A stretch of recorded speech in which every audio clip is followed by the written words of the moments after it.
Good morning again, everybody. John here at Havokmkr Studio, and this is the second video for the day, and hopefully the only one I should be doing until next week when a couple birdies drop me some information. So first up, I want to just gush over C27. If you saw my previous video, they really knocked it out of the park with the last of March releases.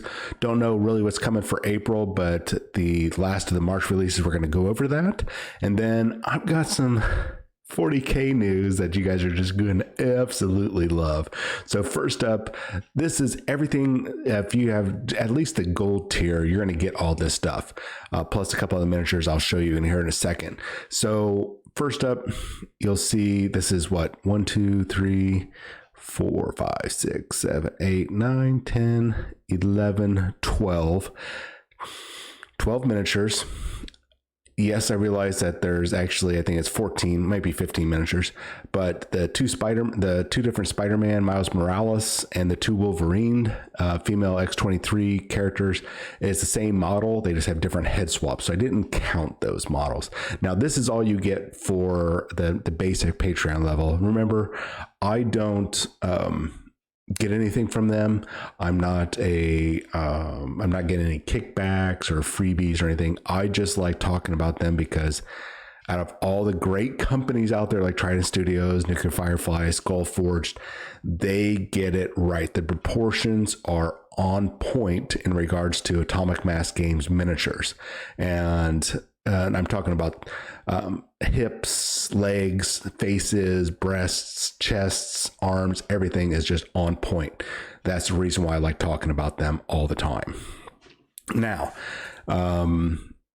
this is everything that you get, plus there's a couple other miniatures we'll take a look at.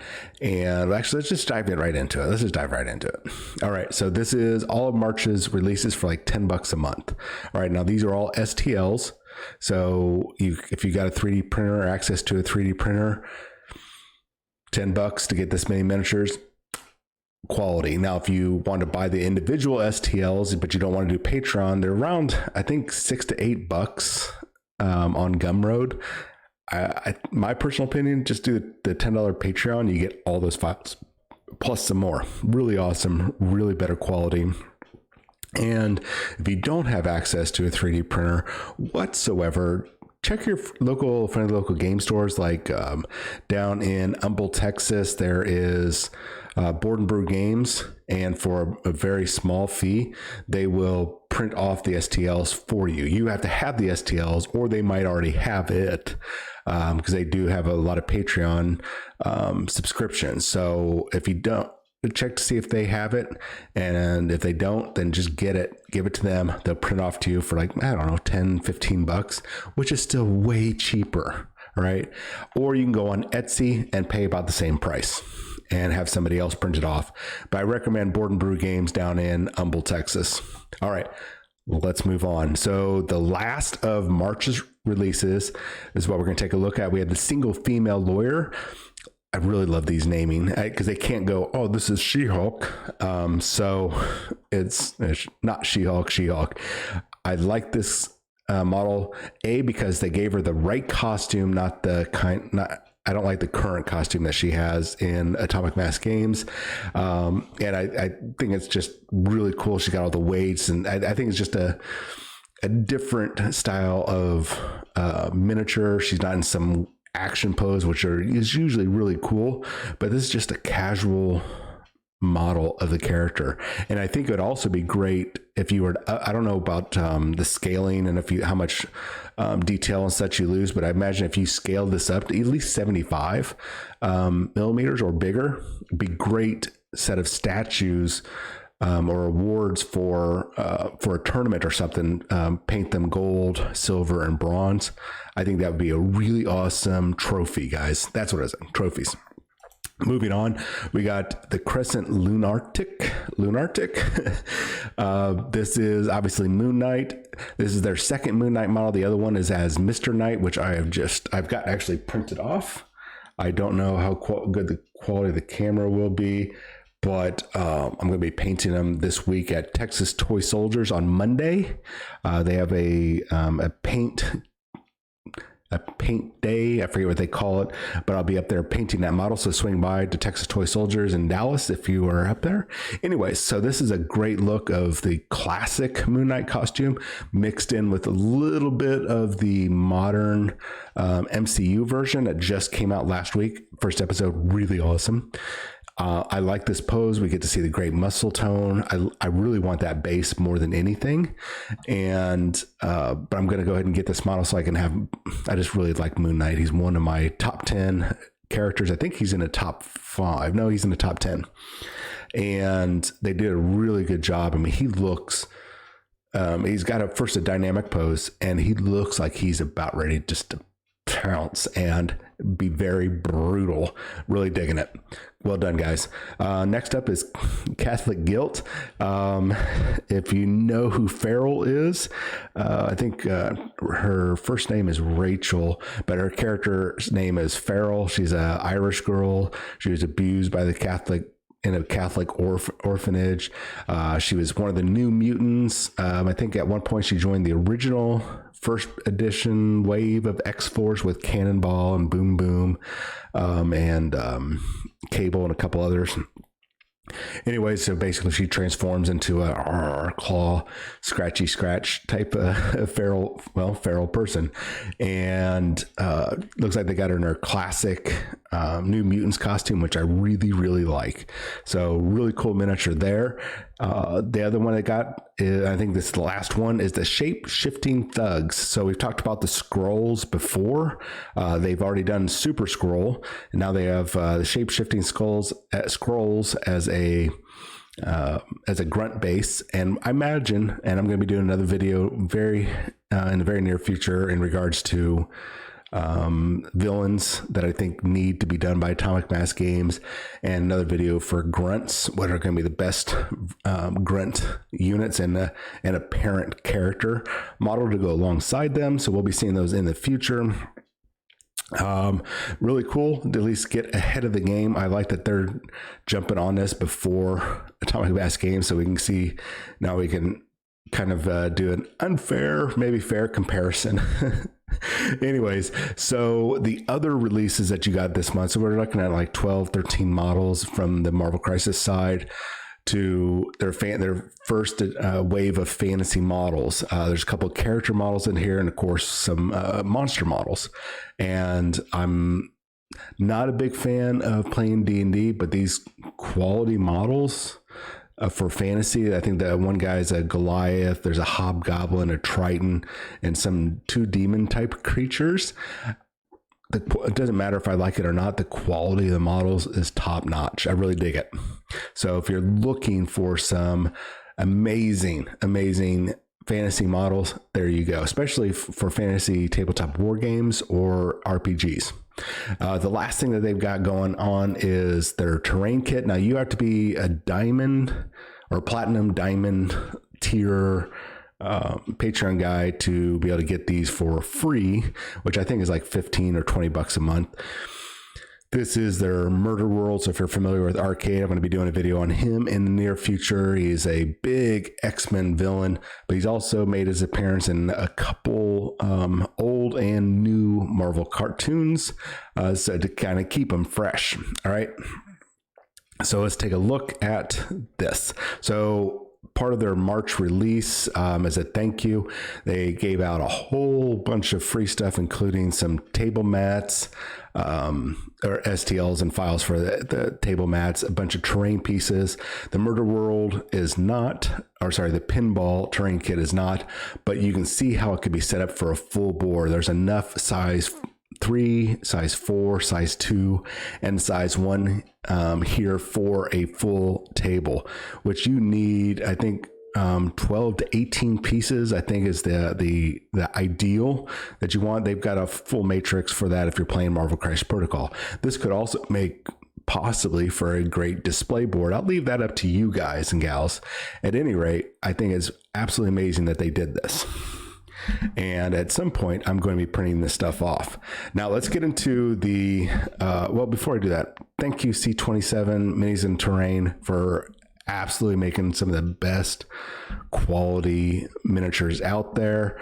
And I'm looking forward, and not that you have to do this, but I'm really looking forward to a quality America Chavez, or Miss America. She is popping up in the Doctor Strange movie coming in May.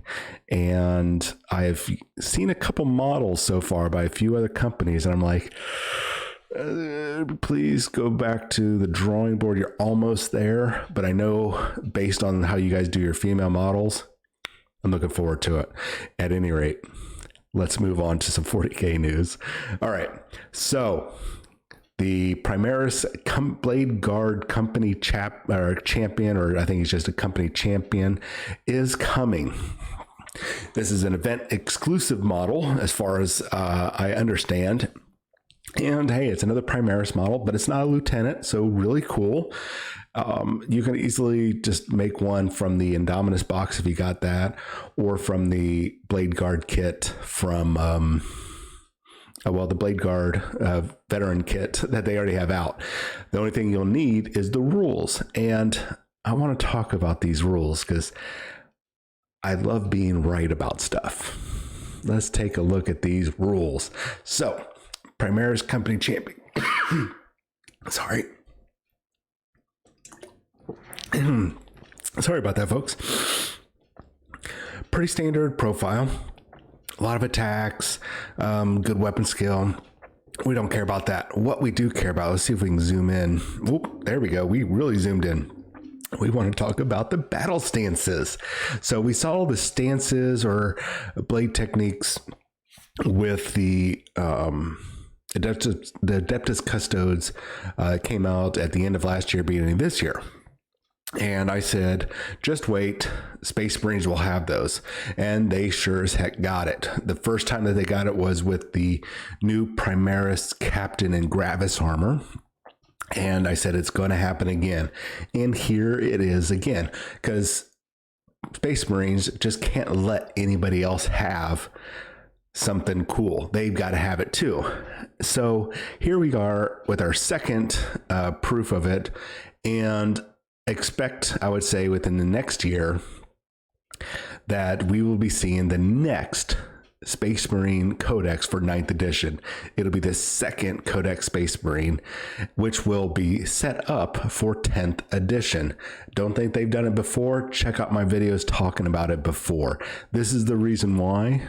This is, well, really one of the big reasons why I have stepped back from buying and playing anything from Games Workshop. I really love their miniatures, and I love the setting, but their business model is bad, and it's reflecting, of course, in their stocks and everything that's going on right now.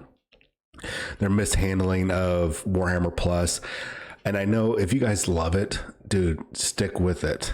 But I'm hoping, and I mean, if you're great with every 3 to 4 years having to spend $110, $115 on books alone just to play the game, cool. That's on you. This is a luxury item. This is not a necessary thing. And if I don't want to play it, then leave. And I have left, but I'm still going to report on the news because they still put out quality product, at least in regards to miniatures. The game aspect, Warhammer Plus, not so much, but that's neither here nor there. It's just interesting to be able to see this developing, especially when I have naysayers saying, hey, no, they're not going to do that. They're definitely not going to put out a 10th edition, or they're not going to put out a new Space Marine Codex during the 9th edition. That only happened once before, and that was on 8th edition, but also between 6th and 7th edition. But we're not going to talk about that. No, we won't talk about that because that would be proof, and we don't like proof. At any rate, as I'd be a little snarky here, still, this is not too bad for a 70-point model. I'm actually quite impressed with this. 70 points seems really cheap for what you're getting here. And equipment wise, the only thing that has me concerned is and as far as I can tell, is a lack of some sort of invulnerable save. He does have a 3+ armor, but I don't see anything else unless you maintain the blade stance of the defensive parries. But I think that only counts for the fight phase. So, you basically have to bubble wrap this guy to get him into close combat for him to benefit from the invulnerable save. But why even bother with the invulnerable save when you're in close combat? Why not go for, say, the whirling blade, which is add 1 to the attack characteristic, or the beheading strike, add 1 to the strength, and unmodified rolls of 6 gets you a mortal wound. I would say overall, he's cool for 70 points. If you got 70 points laying around, add him in there. But other than that, don't worry about it. And if you really, really want him, just photocopy or print this off here.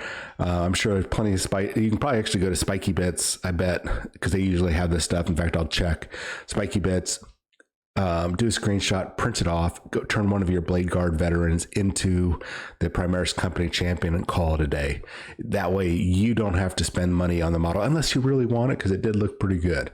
At any rate, you guys have yourself a wonderful day. Hopefully I will have some more information coming up on Monday or Tuesday in regards to Atomic Mass Games and their upcoming releases before the mini extravaganza, and some more Games Workshop news, especially in regards to Horus Heresy. Some rumors dropping about upcoming boxes, multiple boxes. I think some of it's going to get debunked because of Games Workshop's statement in regards to specialist units and Primarch characters, but we're at least going to cover the news and pray that I am right, because I love being right about stuff.